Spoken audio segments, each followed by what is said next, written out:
why we call it a glass engine is because it has a glass cylinder. This is just a glass protector around it. The cylinder is actually in there. You can see the piston. You can see the piston going up and down.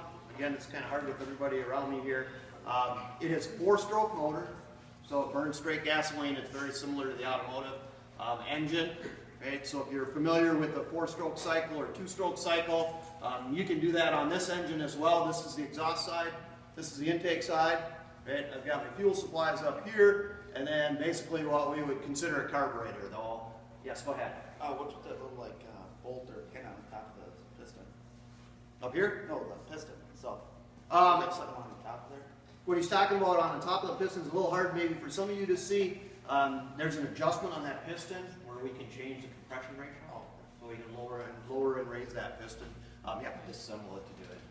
But, so again, on the carburetor side, all that I have is fresh air coming in, and then mixture screws right here, and then a throttle. Right. So as we run this, it doesn't automatically adjust fuel mixture like you would on a normal engine. So as I run it, you will see me kind of playing with the fuel, and that's what we'll also demonstrate.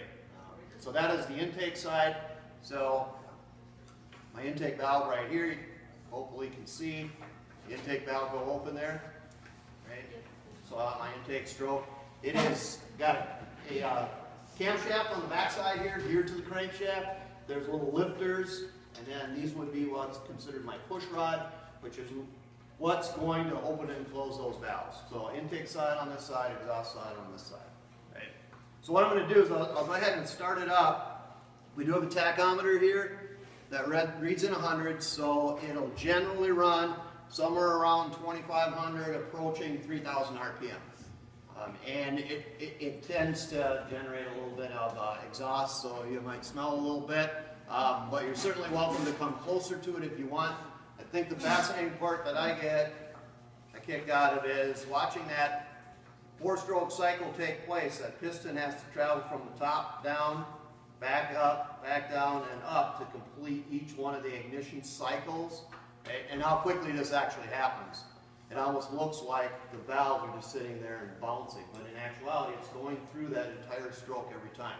So what I'll do is I'll get it up and going. I'm going to play with the fuel mixture, and we'll get the RPM to kind of max out.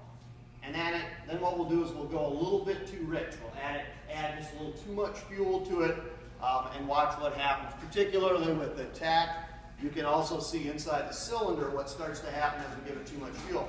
Then I'll back the fuel back off again. I'll get the mixture correct, let it run and clean itself out a little bit because it does tend to flood. And then we'll run it to lean, and you'll see what happens when we start running it lean, and why fuel mixture is so important. Right. This is on this end is a starter motor, so that's what I'm going to use to run it or to get it started. Excuse me.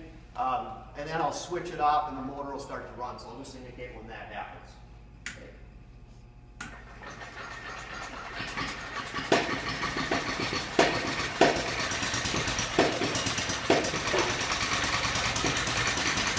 So the motor is running on its own now. The starter motor is not working any longer.